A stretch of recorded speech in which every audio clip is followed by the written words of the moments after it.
अस्सलाम वालेकुम दोस्तों। आज कॉम्प्लेक्स एनालिसिस को आप लोग स्टडी कर रहे हैं और कॉम्प्लेक्स एनालिसिस में हम complex number and their geometric representation को हम देखेंगे। तो व्यूवर, कॉम्प्लेक्स नंबर से आप जानते हैं कि कॉम्प्लेक्स नंबर, यहाँ पे अगर हम कॉम्प्लेक्स नंबर की बात करें तो कॉम्प्लेक्स नंबर के दो पार्ट होते हैं। एक को हम रियल पार्ट से नोमिनेट करते हैं और एक को हम इमेजिनरी पार्ट से। तो यहाँ पे हमारे पास है, जैसे आप देख रहे हैं, ये हमारे पास एक नंबर है x² इक्वल टू -1 और इसको अगर हम दोनों साइड पे अंडर रूट लें तो जो अंडर रूट -1 आता है तो इसको हम आयोटा कहते हैं। तो जब आयोटा अपीयर होता है तो उसको हम कॉम्प्लेक्स नंबर कहते हैं और अमूमन हम कॉम्प्लेक्स नंबर को यूँ लिखते हैं, z से इसको मेंशन किया जाता है। और ये x और y ये दो रियल नंबर हैं और इसको ओपन करके लिखें अगर हम तो इसे x प्लस आयोटा y लिखते हैं। सबसे पहले तो अगर आप लोग देखें तो यहाँ पे x is called the real part और जो y होता है इसको हम इमेजिनरी पार्ट कहते हैं। तो कॉम्प्लेक्स नंबर में by definition two complex number are equal if and only if their real part equal and their imaginary part are equal. अगर रियल और इमेजिनरी पार्ट इक्वल हो तो उसे 0 1 is called the imaginary unit and it is denoted by, ये iota को हम denote करते हैं 0 और 1 से। अभी हम देख रहे हैं जैसे कि हमारे पास है, यहाँ पे आपके पास है एडिशन कैसे की जाती है, मल्टीप्लिकेशन कैसे की जाती है कॉम्प्लेक्स नंबर को और इसकी नोटेशन के लिए। एडिशन के लिए आप अगर सीख रहे हैं कि कॉम्प्लेक्स नंबर को ऐड कैसे करते हैं तो सिंपल है हमारे लिए। हमारे पास ये एक z1 एक कॉम्प्लेक्स नंबर है और z2 दूसरा कॉम्प्लेक्स नंबर है। तो फिर हम ये करते हैं कि जो रियल पार्ट होता है, जैसे पहला पार्ट है x1 और x1, इन दोनों को आपस में ऐड करते हैं और फिर जो इमेजिनरी पार्ट जो होता है उसको आपस में ऐड किया जाता है। इसी तरीके से जब कॉम्प्लेक्स नंबर को हम लोग मल्टीप्लाई करते हैं तो फिर हमारे पास जो होता है, इसको पहले हम रियल पार्ट को रियल से करते हैं, सेंटर में माइनस लिखते हैं और फिर इमेजिनरी पार्ट को इमेजिनरी से लिखते हैं और फिर कॉमा डाल के फिर अब हम जो फर्स्ट एलिमेंट होता है रियल पार्ट को इमेजिनरी पार्ट से और फिर दरमियान में प्लस डाला जाता है और फिर y1 और x2 को एक साथ लिखते हैं। तो ये इसका वे है कि हम मल्टीप्लाई कैसे करते हैं कॉम्प्लेक्स नंबर को और ऐड कैसे करते हैं। अब हम बात करें कॉम्प्लेक्स नंबर जो है, ये जो है z को हम इस तरीके से भी लिख सकते हैं, ब्रैकेट अगर नहीं डालते हम तो z जो होता है x प्लस आयोटा y, ये है कॉम्प्लेक्स नंबर। और याद रखें कि जो आयोटा स्केयर होता है वो -1 के इक्वल होता है, यानी कि आयोटा स्केयर इक्वल टू ये दो 2 आयोटा के इक्वल होता है आयोटा आयोटा। और इनकी वैल्यू रखें 0 1 होती है, हमने ऊपर देखी है अभी, और इसकी भी 0 1 और इनको मल्टीप्लाई करें तो आंसर आता है -1 and 0, it mean this 1 is equal to -1।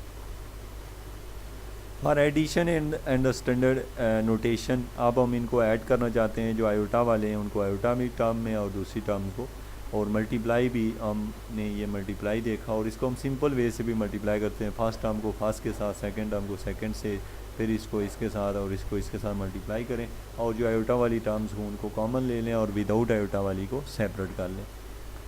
अब है real part imaginary part sum product of a complex number. आप लोगों को पता है कि कॉम्प्लेक्स नंबर में रियल पार्ट कौन सा होता है, इमेजिनरी पार्ट कौन सा होता है, कॉम्प्लेक्स नंबर को ऐड कैसे किया जाता है और मल्टीप्लाई कैसे किया जाता है।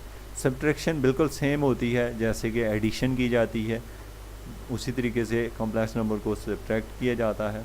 अब आप लोग सीख रहे हैं कि जो डिवाइड हो रहे हों कॉम्प्लेक्स नंबर को सिंपलीफाई कैसे किया जाता है। जैसे ये हमारे पास एक कॉम्प्लेक्स नंबर दिया हुआ है, हम इसे सिंपलीफाई करना चाहते हैं तो इसके कंजुगेट के साथ इसे मल्टीप्लाई और डिवाइड करते हैं और जो रिज़ल्ट ये हमारे पास इसका रिज़ल्ट आ जाता है। Difference and the quotient of a complex number. अब हम कॉम्प्लेक्स नंबर का डिफरेंस जो है, कोशेंट जो है, जैसे z1 z2 को हम सिंपलीफाई करना चाह रहे हैं तो इसका कंजुगेट है 9 + 2 आयोटा से मल्टीप्लाई और डिवाइड करेंगे, फिर इन वो आपस में ऊपर मल्टीप्लाई किया और नीचे वालों को आपस में मल्टीप्लाई किया, हमारे पास इनको सेपरेट फॉर्म में लिख दिया। तो ये जो है हमारे पास इसका रिज़ल्ट आया है जब हम इन दोनों टर्म्स को डिवाइड करते हैं। तो अब हम आते हैं, हमारा जो टॉपिक का बेसिक टॉपिक शुरू होता है, कॉम्प्लेक्स प्लेन की बात करते हैं। कॉम्प्लेक्स प्लेन को आप लोगों को समझना, जैसे कि हमें डिफ्रेंशिएट करना है कि फ़र्क क्या होता है कॉम्प्लेक्स प्लेन में और रियल प्लेन में। तो बिल्कुल सेम वही चीज़ है, कॉम्प्लेक्स प्लेन हो या रियल प्लेन हो, जो अलोंग एक्स एक्सिस होता है इसको हम रियल नंबर के लिए शो करते हैं, और जो अलोंग वाई एक्सिस होता है उसे हम इमेजिनरी एक्सिस का नाम देते हैं। जबकि रियल प्लेन के अंदर ये भी रियल ही होता है और ये भी रियल ही लिया जाता है। और रियल नंबर को हम रियल लाइन के ऊपर भी शो कर सकते हैं, लेकिन जो कॉम्प्लेक्स नंबर होता है उसके लिए प्लेन का होना ज़रूरी होता है। अभी हमारे पास है हमारे आप इसे कार्टियन कोऑर्डिनेट सिस्टम में आप कॉम्प्लेक्स नंबर को देख रहे हैं, बिल्कुल सेम नोटेशन है, सिर्फ वाई वाली टर्म के साथ हम आयोटा लिखते हैं। इसको हमारे पास जो टर्म्स आप लोग देख रहे हैं ये बिल्कुल जिस तरह वेक्टर को आपस में सम किया जाता है इसी तरीके से कॉम्प्लेक्स नंबर को सम किया गया है। और इसको हम जो डायग्राम बनती है कॉम्प्लेक्स नंबर को ऐड या सब्ट्रैक्ट करने से कार्टियन कोऑर्डिनेट में, इसको हम आर्जेंट डायग्राम भी कहते हैं, जो कि एक साइंटिस्ट ने इसको डेवलप किया, उसके नाम पे इसको बनाया गया है। अब हमारे पास है कॉम्प्लेक्स कंजुगेट नंबर। अब कॉम्प्लेक्स कंजुगेट क्या होता है, जैसे कि आपके पास ये z दिया हुआ है, z है x plus iota y, just आप इसके ऊपर एक बार डालें, इस साइड पे भी एक बार डालें और इसका साइन बदल दें, मीन जो आयोटा वाला होता है उसका साइन बदल देने को हम कॉम्प्लेक्स कंजुगेट से पढ़ते हैं। अच्छा, कंजुगेट बहुत अहमियत रखता है किस पॉइंट ऑफ व्यू से। देखें, अगर दो कॉम्प्लेक्स नंबर आपने एक कॉम्प्लेक्स नंबर लिया, और जैसे कि z हमारे पास कोई कॉम्प्लेक्स नंबर है, जब z को हम z कंजुगेट से मल्टीप्लाई करते हैं तो जो आंसर आता है वो रियल आता है। इसी तरीके से अगर दो जो कॉम्प्लेक्स नंबर है उसके कंजुगेट को ऐड करें तो ये रियल नहीं आता। तो यानी कॉम्प्लेक्स कंजुगेट की अहमियत इस लिहाज से है कि अगर कॉम्प्लेक्स कंजुगेट को किसी कॉम्प्लेक्स नंबर से मल्टीप्लाई किया जाए तो उसका फ़ायदा ये होता है कि जो आंसर आता है वो हमारे पास रियल आता है। यहाँ पे जैसे रियल ऑफ z की बात की है, दो कॉम्प्लेक्स नंबर को ऐड किया गया है और उसे 1/2 से डिवाइड किया गया है, और इमेजिनरी को ये लिखा गया है। नंबर 9 पे आप लोग देख रहे हैं z1 और z2 का बार है, इसको हम यूँ लिख सकते हैं। अगर ये होल बार हो तो फिर भी हम इसे यूँ लिख सकते हैं। ऐड या सब्ट्रैक्ट दोनों केसों में मल्टीप्लाई हो रहा हो तो हमें कंजुगेट को यूँ लिखा जा सकता है। तो ये सम प्रॉपर्टीज़ हैं कंजुगेट की जो कि बहुत ही सिंपल हैं। अब हम 8 और 9 को हम इसका प्रूफ देखना चाहते हैं। देखें, z1 और z2 ले लिया हमने, z1 और z2 में हमने ये किया कि यहाँ से इमेजिनरी ऑफ z1, यहाँ से हमने इसका इमेजिनरी पार्ट ले लिया 3, और फिर हमारे पास है imaginary of z1 equal to 1/2 iota 4 plus 3 iota, और यहाँ से हमने इसे माइनस किया 4 - 3 आयोटा, तो आंसर देखें 3 आ रहा है।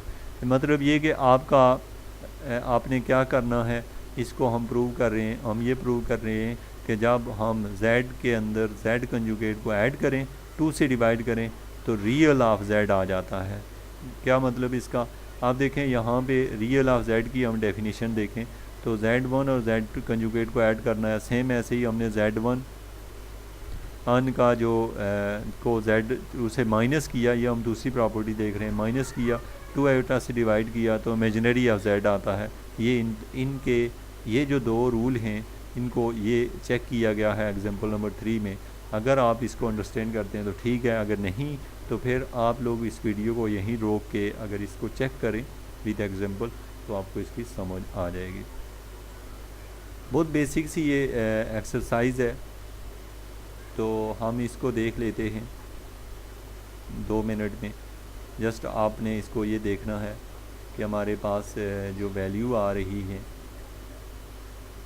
ये आयोटा स्क्वायर और समथिंग, इसको डिवाइड कैसे करते हैं, मल्टीप्लाई कैसे करते हैं, कॉम्प्लेक्स नंबर का कंजुगेट कैसे लेते हैं, इस एक्सरसाइज को। नेक्स्ट एक्सरसाइज में हम पोलर फॉर्म के साथ मिलेंगे।